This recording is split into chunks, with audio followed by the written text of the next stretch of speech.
साथियों, ये संविधान यूं ही ऐसा नहीं बना। मैं आपको चंद बातें संविधान के बारे में बताऊंगा। थोड़ा सा समय लगेगा, इसीलिए पहले तो हम जानना पड़ेगा कितनी मेहनत संविधान बनाने के लिए, तैयार करने के लिए कांग्रेस पार्टी ने अपना समय दिया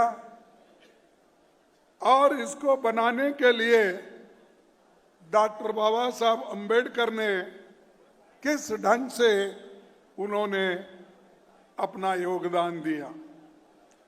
ये समझना इसलिए जरूरी है कि बहुत से लोग ये समझते हैं कि संविधान बड़े आसानी से बना है।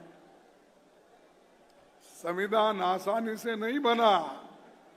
संविधान एक कॉन्स्टिट्यूंट असेंबली में जो लोग थे वो रात दिन चर्चा करके हर क्लॉज बाय क्लॉज उसके ऊपर चर्चा करने के बाद बाबा साहब अम्बेडकर हर क्लॉज का उत्तर देते गए, तब ये संविधान अच्छा बना। लेकिन इतने अच्छे बनने के बाद चंद लोग संविधान की तारीफ तो करते हैं और संविधान की तारीफ ऊपर करते हैं, उसको नमन करते हैं और इतनी भाव भक्ति बाहर दिखाते हैं, उतना ही संविधान को वो अंदर से काट दे रहे हैं। कि 18वीं लोकसभा का चुनाव संविधान को बचाने के लिए राहुल गांधी जी के नेतृत्व में चला और सबसे कामयाबी हमको जो मिली इस संविधान बचाने के लिए, उनका एक भारत जोड़ो यात्रा और दूसरा लोकतंत्र को बचाने के लिए सभी SC, STs, backwards, minorities, intellectuals, ये सब आगे आ गए। इसीलिए हम मोदी जी को रोक पाए, नहीं तो मोदी जी डिक्टेटर बनते थे। आज उनको मेजॉरिटी नहीं है, वो माइनॉरिटी गवर्नमेंट है आज की। एक टांग उन्होंने टीडीपी चंद्रबाबू नायडू की लगा ली है, एक टांग उन्होंने हमारे बिहार के चीफ मिनिस्टर, क्या नाम,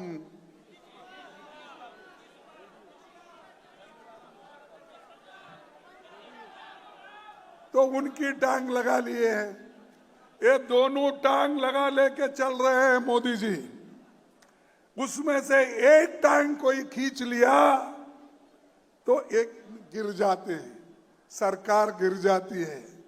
और मैं आप सबको बधाई देता हूं कि आप लोगों ने मिलकर डट के मुकाबला किया, इसीलिए मोदी की सरकार अपने पैर पे खड़े होके नहीं बनी। ये बहुत बड़ा देन इस देश के लोगों का है। अगर उनको 300 पार, 400 पार, ये जो कहते थे, अरे भाई 400 तो छोड़ो, आपको कुल मिले हैं 240। अगर हमारे लोग और थोड़ा धक्का लगा देते तो उन्होंने 200 के नीचे ही आते थे और आज सरकार नहीं बनती थी। लेकिन ये लोग हमको डराते हैं। जिनको संविधान का फायदा हुआ, जिनको संविधान से सब कुछ मिला, वो लोग हमको ये कहते हैं सब कुछ हमने बनाया, और सुबह शाम तक देश का काम करने का छोड़ के ये गांधी फैमिली, वो गांधी फैमिली के कोई लोग 1989 से कोई चीफ मिनिस्टर बना, कोई प्रधानमंत्री बना, कोई मिनिस्टर बना, कुछ भी नहीं, फिर भी उनको गालियां देते। ये कमजोरी बीजेपी की है, ये कमजोरी मोदी की है। उनके पास वो इतना डरते हैं गांधी का नाम लेते ही, क्योंकि राहुल गांधी जी जो है वो बोलते हैं। इसीलिए आज और एक डर उनमें पैदा हुआ, वो है जातीय जनगणना। जाति जनगणना अगर हुआ तो सब लोग अपना अपना हिस्सा मांगेंगे, तब मोदी जी परेशान होके फिर अहमदाबाद चले जाएंगे।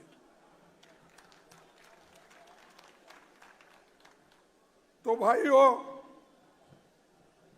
संविधान इतनी मजबूत बनी, इसको कोई फिलहाल छेड़छाड़ नहीं कर सकता, और अगर कोई छूने गया तो निश्चित रूप से वो कहीं अधिकार में भी नहीं रहेंगे, वो लोगों से दूर हो जाएंगे। और संविधान सभा ने इतनी मजबूती के साथ ये संविधान बनाई, जिसमें स्वतंत्रता, समानता, न्याय, मानवीय गरिमा, लोकतंत्र के मूल्य है। वे आजादी के लड़ाई में लड़ रहे थे। आज जो संविधान कमजोर कर रहे हैं, इनके पुरखे अंग्रेजी पुलिस के इन्फॉर्मर थे। ये लड़ाई तो नहीं लड़े, आजादी की लड़ाई नहीं लड़े, ये सिर्फ सरकारी नौकरी ढूंढते हुए फिर रहे थे। सब वही ठीक है भाई, मैं मेरी भाषा में बोल रहा हूं, तुम तुम्हारी भाषा में बोल रहे, तो फिर रहे थे। कोई क्लर्क की नौकरी ढूंढ रहा था, कोई पुलिस की नौकरी ढूंढ रहा था, चंद लोग आर्मी में जाकर वहां पर वो लोग ब्रिटिश को मदद करना चाहते थे। तो इनका काम सिर्फ ब्रिटिश को मदद करना था, और कांग्रेस के लोगों को देश के आजादी के लिए लड़ते हुए रास्ते पे उतरे थे। यह हमारा देन है, यह हम आजादी के लिए लड़े और आजादी हासिल की।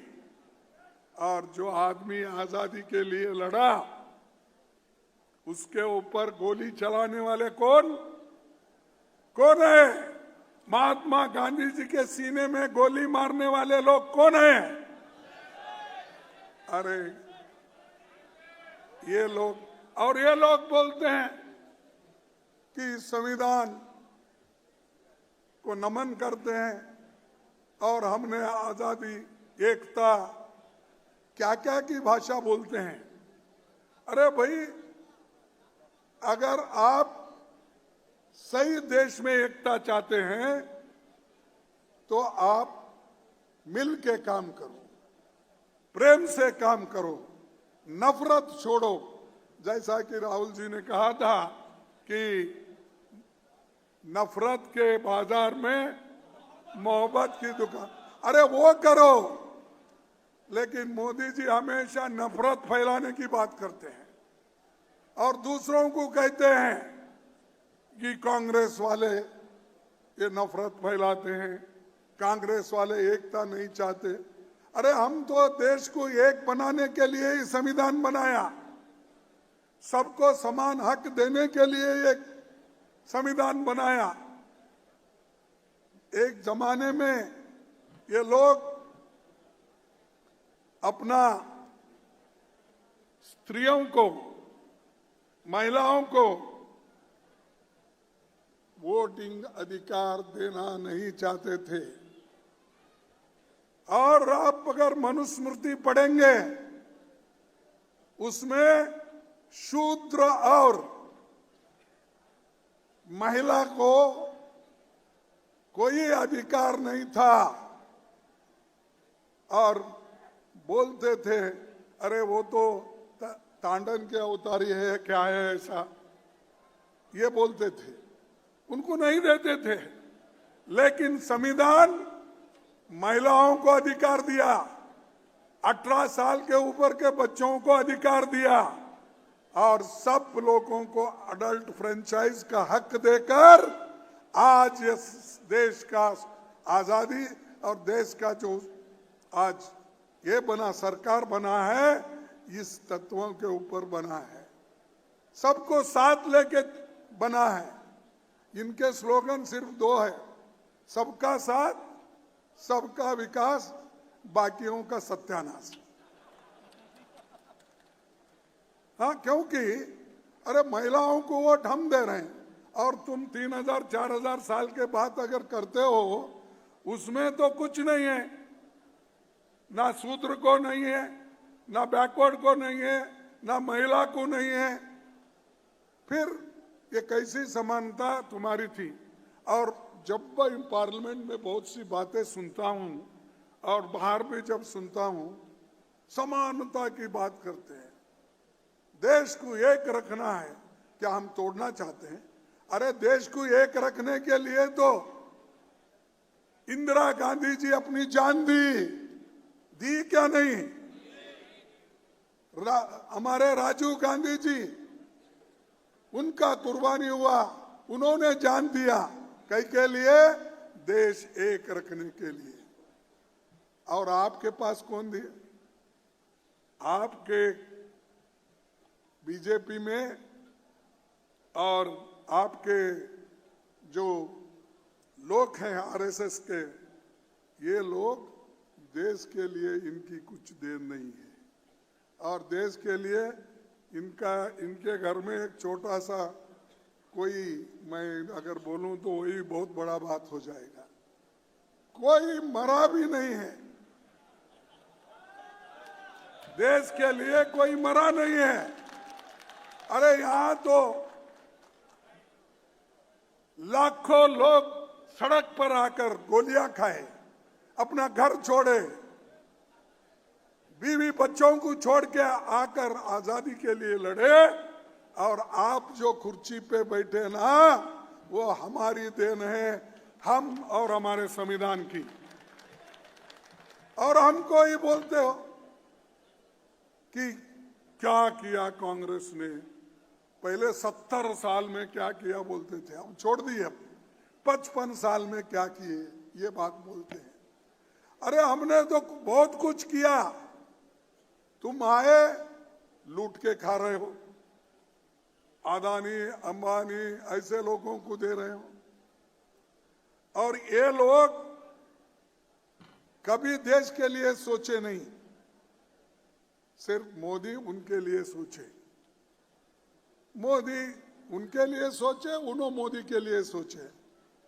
ये बात मैं इसलिए कह रहा हूं कि परसों के चुनाव में अदानी का बहुत बड़ा हाथ था महाराष्ट्र में उधर, क्योंकि संपत्ति इतनी जमाई उन्होंने, जमाई बोलने के बजाय मैं ये बोलूंगा, संपत्ति मोदी जी ने उनको इतना दिया है, वो उसको हजम नहीं हो रहा, वो इलेक्शन में बांट रहा है बीजेपी की तरफ से।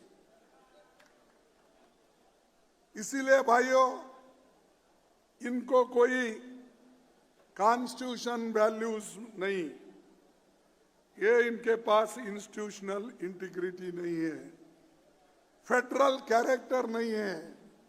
और जो भी कुछ संविधान में बाबा साहब ने किया और जो कॉन्स्टिट्यूंट असेंबली के मेंबरों ने किया, वो एक एक करके तोड़ रहे हैं।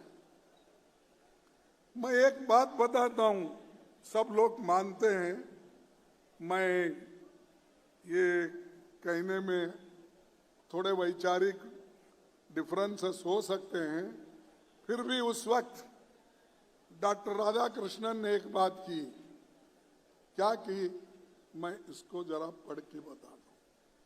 संविधान को इस महान देश में बसने वाले सभी समुदाय के अधिकारों का सम्मान करना होगा, चाहे हिंदू हो या मुसलमान, राजा हो या किसान। हमारी वंश परंपरा प्रमाणित करती है कि हमारी राष्ट्रीयता एक है, जीवन पद्धति एक है, हमारी एक ही संस्कृति है जो हिंदू मुसलमानों दोनों में ही है। उसी तरह जिस तरह गंगा का जल और हिमालय की बर्फ इस देश में घुली है, सम्राट अशोक ने अपने राज्य को भिन्न भिन्न धर्म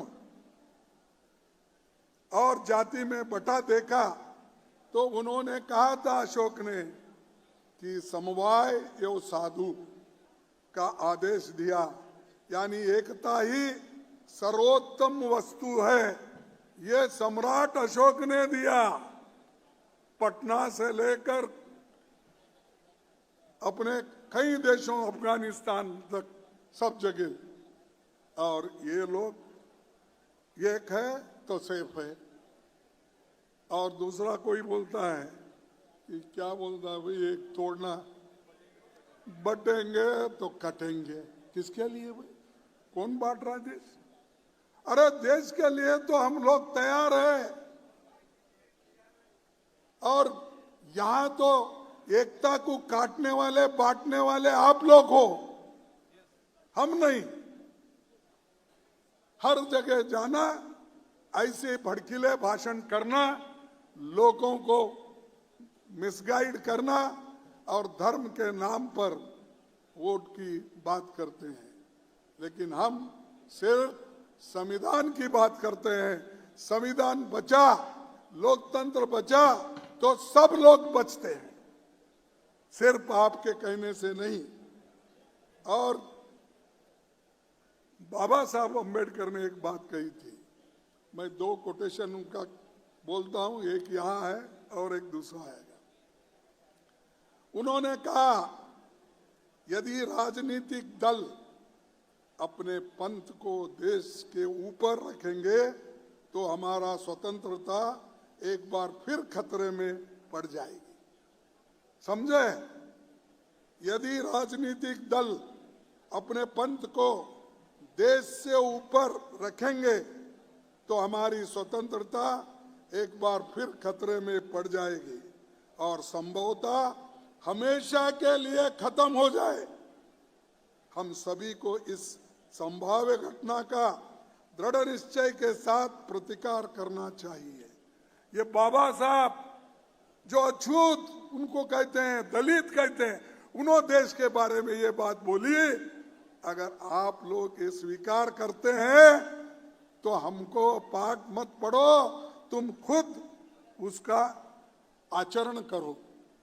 तो ये लोग कहते हैं, करते हैं ये, और बाबा साहब की तस्वीर तो आप लगा रहे हैं, जब जब जरूरत होती तब लगाते हैं, हमेशा नहीं लगाते।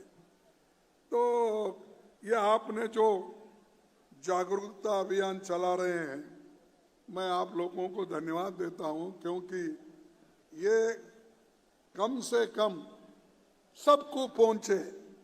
और खासकर ये दफ्तर में जो आज आरएसएस और बीजेपी लगा रहे हैं, और बाबा साहब को भी नमन करने का उनको याद आया है, तो इसका अर्थ है कि आप जो उनका बाबा साहब का अभियान चला रहे, संविधान का अभियान चला रहे, इसकी वजह से वो अपना सर झुका के संविधान का नमस्कार कर रहे हैं।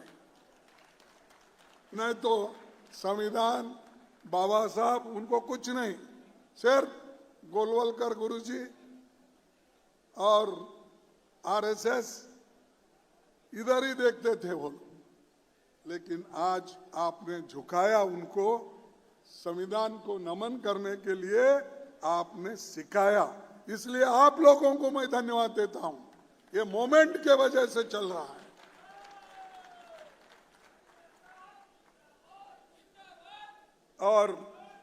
और एक बात, संविधान के बारे में तो वो वहां यहां बोलते हैं, लेकिन जिस वक्त संविधान बनी और संविधान का अडॉप्शन हुआ, उस वक्त क्या कहा आरएसएस ने? संविधान वेस्टर्न सभ्यता के अनुसार है, इसे मनुस्मृति पर आधारित होना चाहिए। फिर एक बार पढ़ो। आरएसएस ने कहा था संविधान वेस्टर्न सभ्यता के अनुसार है, इसे मनुस्मृति पर आधारित होना चाहिए। ये लोग उस वक्त कहे। आज मुझे अजब ताजुब लगा। मैं किसी भाषा का क्रिटिसाइज नहीं करता, हर भाषा के लिए हम लोग सम्मान करते हैं, लेकिन आज हमको और राहुल गांधी जी के हाथ में संस्कृत का कॉन्स्टिट्यूशन मिला। कॉन्स्टिट्यूशन संस्कृत में बना। अरे भाई, आपका मनुस्मृति तो यह कहता है कि अगर अछूत लोग, गरीब लोग, दलित लोग संस्कृत पढ़े या उसका उच्चारण किए, उनका जीव काटो। ये है क्या नहीं? आप देख लो, उनका जीव काटो। अगर सुने संस्कृत तो उसके कान में शीशा डालो गरम करके। अरे ये उसमें लिखा, वो लाके हमको बता रहे। अरे संविधान जो बाबा साहब अंबेडकर ने बनाया है, सरल और सब कुछ समझने वाली, वो जनता के सामने रखो आप। हमारे डायस पे बैठे थे हम लोग, उसमें कितने लोगों को संस्कृत आता था मुझे मालूम नहीं। तो ऐसी चीजें लाते हो और ये लोगों को, और इसका आरएसएस के जो एक पेपर है ऑर्गेनाइजर, 30 नवंबर 1949 को अपने एडिटोरियल इसमें लिखा। क्या लिखा? संविधान आने के बाद यह लिखा, भारत के इस नए संविधान की सबसे बुरी बात यह है कि इसमें भारतीय कुछ भी नहीं है। अगर इसमें भारतीय कुछ भी नहीं है तो मोदी जी, आपके लोग ने ये जो कहा, तो आप से संविधान दिवस क्यों मना रहे हो? भारत के इस नए संविधान की सबसे बुरी बात यह है कि इसमें भारतीय कुछ भी नहीं है। प्राचीन भारत के अद्भुत संवैधानिक विकास के बारे में इसमें कोई जिक्र ही नहीं है। और ये मनुस्मृति के जो आज तक मनुस्मृति में दर्ज मनु के कानून दुनिया की प्रशंसा के कारण है, क्योंकि इनको मंदिर के बाहर रखो, घर के बाहर रखो, पानी पीने से दूर रखो, शिक्षण से वंचित करो, ये था।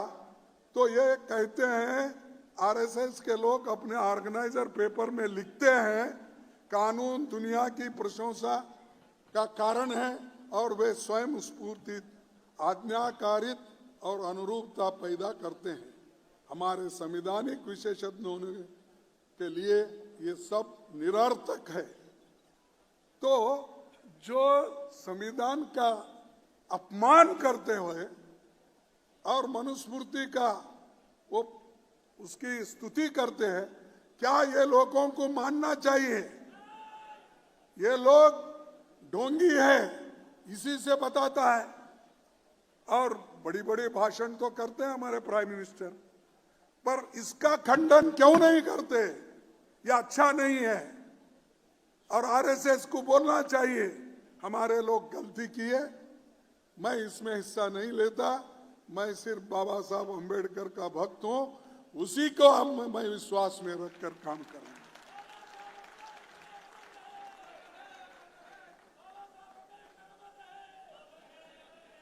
और मैं ये इसलिए बोलना पड़ रहा हमको कि बहुत से आजकल आदिवासी, दलित, पिछड़े उनके पीछे लगे। अरे भाई, छोटा मोटा कोई कंसेशन मिलता होगा, लेकिन अपने स्वाभिमान को बेचकर आप सिर्फ छोटे मोटे कंसेशन को उनके पीछे जाते हो। और उनकी मंशा ये है जो मैंने बताया। तो इसलिए दोस्तों, मैं जो कुछ हमारे संविधान में है, और संविधान की ये अपना रक्षा करना हमारा धर्म है, और उसमें डेमोक्रेटिक रिपब्लिक, उसके बाद फंडामेंटल राइट्स, इंडिपेंडेंट जुडिशरी, ये सारी चीजें हैं, फ्रीडम ऑफ रिलीजन। अब यहाँ इनके जमाने में 11 साल हुआ इनकी सरकार आके, ना फ्रीडम ऑफ स्पीच है, ना फ्रीडम ऑफ रिलीजन है, सिर्फ काटो बाटो की बात ही करते हैं। और अछूतों का तो पूछो मत। कहीं मध्य प्रदेश में आदिवासी के मुंह में पेशाब करते हैं, कई स्त्रियों को रेप करते हैं, कहीं घोड़े पे अगर बारात निकली तो उसको उतार के खींच के मार देते हैं। और ये संविधान के रक्षक हैं, ये तो संविधान के भक्षक हैं, खत्म करना चाहते हैं। तो इसीलिए इनकी सोच है, वही सोच के मुताबिक काम करते, और ये संविधान के तहत ये काम नहीं करते। इसीलिए ये बड़ी बड़ी बातें करने वाले, इनको हम पीछे ढकलना चाहिए और आगे हम सभी लोग एक होकर आगे बढ़ना चाहिए। अब तो ऐसा है, मैं इलेक्शन के बाद नहीं करता, लेकिन मैं एक बात करूंगा, वो जरूर करूंगा, और हमारे अपोजिशन लीडर राहुल गांधी जी भी इसको मानेंगे। अरे हमारा सब जितनी भी शक्ति लगा के SC, ST, OBC, गरीब तबके के लोग, छोटे कम्युनिटी के लोग, ये लोग जो अपना वोट दे रहे हैं, वो वोट फजूल जा रहा है। नहीं, वो EM छोड़ दो, हमको EM PVM कुछ नहीं, हमको होना बैलेट पेपर पे वोट, बस।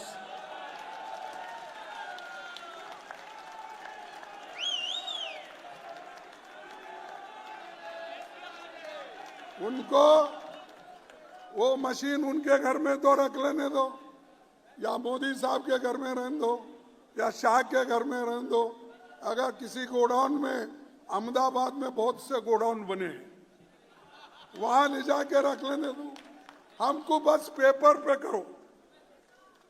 और आपको मालूम होगा उस वक्त तुम्हारी हालत क्या है, कहां खड़े हो, उस वक्त आपको मालूम होगा।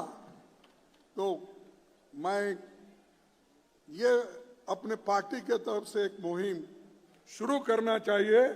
सभी लोगों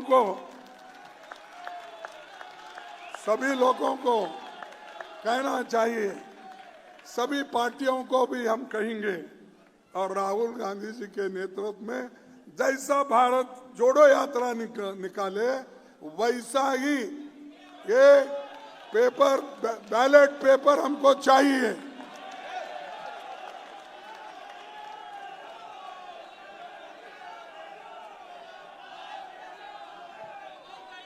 अब आखिरी 2-3 बातें मैं आपको कह के मैं खत्म करता हूं।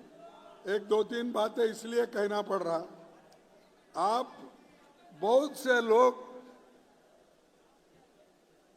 जो संविधान बनाने वालों ने कैसा अपनी बात कॉन्स्टिट्यूंट असेंबली में रखे और उनके वजह से आज हमको जो हक मिला है तो वो सोचना जरूरी है। डॉक्टर बाबा साहब अंबेडकर ने ये कहा था,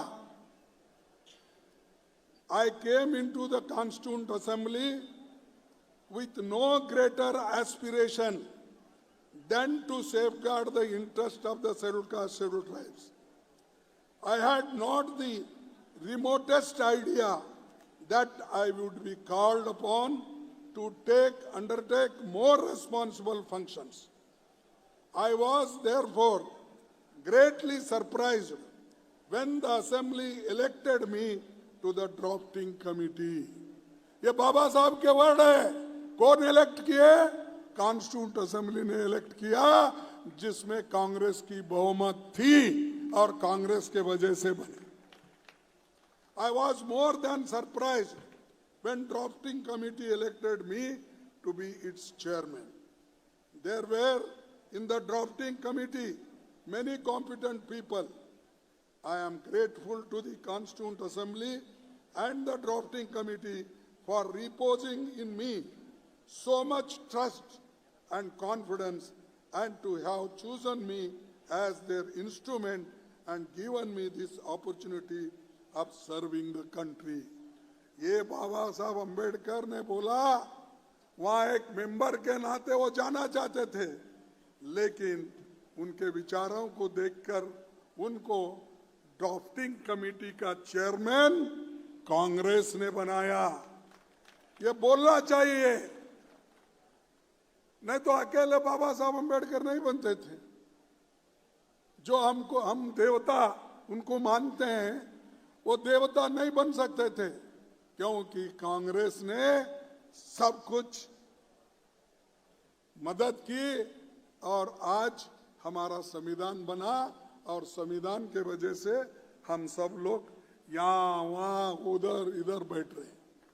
अब हो सकता है जैसा कि राहुल जी ने कहा कि बड़े बड़े हुद्दों पे तो हम नहीं हैं। अब बड़े बड़े हुद्दे कब मिलते हैं? जैसा इंदिरा गांधी जी की हुकूमत आएगी, जैसा हमारे पंडित जवाहरलाल नेहरू जी की हुकूमत थी, वैसा अगर फिर से आएगा आपके नेतृत्व में, तब यह सब कुछ बनेगा, तब कुछ बनेगा। नहीं तो हम कहने से नहीं होने वाला है, इसको लाना पड़ता है और हम जरूर इसमें लाएंगे। और खास करके इस जो बातें मैं इसलिए रख रहा हूँ, आप लोगों को ये मालूम होने दो, ये बाबा साहब ने इसलिए बहुत सी बातें कॉन्स्टिट्यूंट असेंबली में रखी और उन्होंने ओपनली ये बात कही और आगे उन्होंने कहा, the task of the drafting committee would have been a very difficult one if this Constituent Assembly has been merely a motley crowd and tessellated pavement without cement, a black stone here and a white stone there, is which each member or each group was a law unto itself. There would be nothing but a chaos. This possibility मैं आपको इसलिए बता रहा हूं कि बाबा साहब ने कैसा एक्नॉलेज किया कांग्रेस ने जो मदद की और ये कॉन्स्टिट्यूशन बनने में उन्होंने क्या कहा। This possibility of chaos was reduced to nil by the existence of Congress party inside the assembly, which brought into its proceedings a sense of order and discipline. It is because of the discipline of Congress party that the drafting committee was able to pilot the Constitution in the Assembly with the sure knowledge as to the fate of each article and each amendment. The credit for the smooth sailing of the draft Constitution in the Assembly. मैं इसलिए आपको बोल रहा हूं, चंद लोग बाबा साहब का कांग्रेस ने अपमान किया, बाबा साहब को सपोर्ट नहीं किया। अरे सपोर्ट अगर नहीं करते, बाबा साहब ये बात बोलते थे, बाबा साहब ये कहते थे, अपने मुंह से कहा है और ये कॉन्स्टिट्यूंट असेंबली के भाषण में कहा है। लेकिन हमारे लोग कोई काउंटर ही नहीं करते। मैं क्या बोलूं, काउंटर इसलिए नहीं करते, डर के करते नहीं। अरे तुम्हारे हकूक के लिए जिस इंसान ने अपना पूरा जिंदगी दिया, उन्होंने जो कहा उसके बारे में भी आप नहीं बोलते। और कांग्रेस पार्टी जो इतना कुछ करी, उनको भी आज लोग सबको एक गुमराह कर रही है।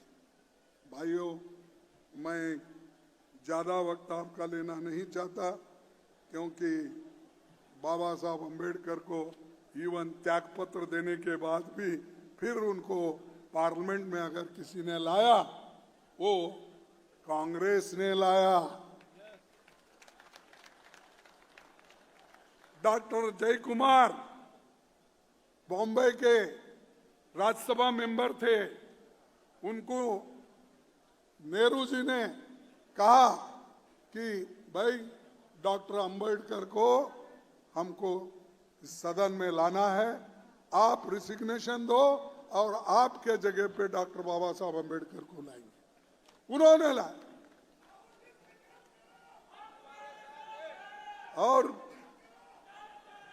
और ये उन्होंने की। और आखिरी बात मैं कहता हूं, अरे भाई बैठो, और एक बात मैं आपसे कहना चाहता हूं लास्ट में।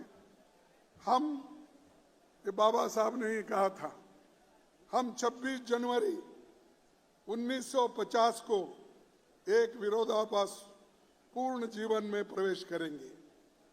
अगर हमने इसे ज्यादा वक्त तक नकारा तो हम अपने राजनीतिक लोकतंत्र को खतरे में डालेंगे। हमें जल्द से जल्द इन विरोधी तत्वों को हटाना है। कौन से विरोधी तत्व? ये मोदी के विरोधी तत्व, ये आरएसएस के विरोधी तत्व, ये बीजेपी के विरोधी तत्व। इसको हटाना है तो जल्द से जल्द संविधान में जो कुछ है उसको हम अनुष्ठान में लाना, तभी इस देश में जो असमानता है वो निकल सकती है। और इस राजनीतिक लोकतंत्र को उड़ा देंगे लोग अगर हमने नहीं किया तो, जिसका इस सभा ने इतनी मेहनत से निर्माण किया है। तो मैं आपको ये कहूँगा, ये लोग हमको बोलते हैं कि माइनॉरिटी का वो ये, भाई श्याम प्रसाद मुखर्जी खुद ही मुस्लिम लीग के सरकार में मंत्री रहे। उनके 3 लोग जो मुस्लिम लीग का एक सरकार बना, उसमें भी उनके 3 लोग थे बंगाल। और ये लोग अब हमको बोलते हैं जाति के ऊपर बांटने का। ये कभी नहीं होगा। और यहाँ धर्म के नाम से कोई कटेगा नहीं, कोई बटेगा नहीं। ये हम एक रहेंगे, एक होकर इस देश के हिफाजत के लिए हम लड़ेंगे। इसलिए मैं यही कहूँगा, संविधान अच्छा है, संविधान को सुरक्षित रखना चाहिए। और बाबा साहब खुद पहले भी बोले थे। और उसी के साथ हमारे पंडित जवाहरलाल नेहरू जी, एक बात उन्होंने स्पष्ट किया था। क्या किया था? उन्होंने बोला, भारत के विभिन्न समूहों, वर्गों और व्यक्तियों के बीच बड़ी असमानता है। ऊंचे तबके के लोगों को और नीचे लोगों में बहुत फर्क है। यदि हमें जनतंत्र स्थापित करना है तो इस फर्क को न केवल पाटना होगा बल्कि उसे बहुत कम करना होगा ताकि लोकतंत्र बचे। ये सारी चीजें हैं, बहुत सी चीजें हैं, लेकिन उतना सब मैं इसी वक्त बोलना नहीं चाहता हूं क्योंकि बहुत देर तक मैं आपका समय लिया, माफी चाहता हूं। और राहुल जी को भी मैं थोड़ा सताया क्योंकि इतने देर तक भाषण करके उन्होंने दूसरा में ये था।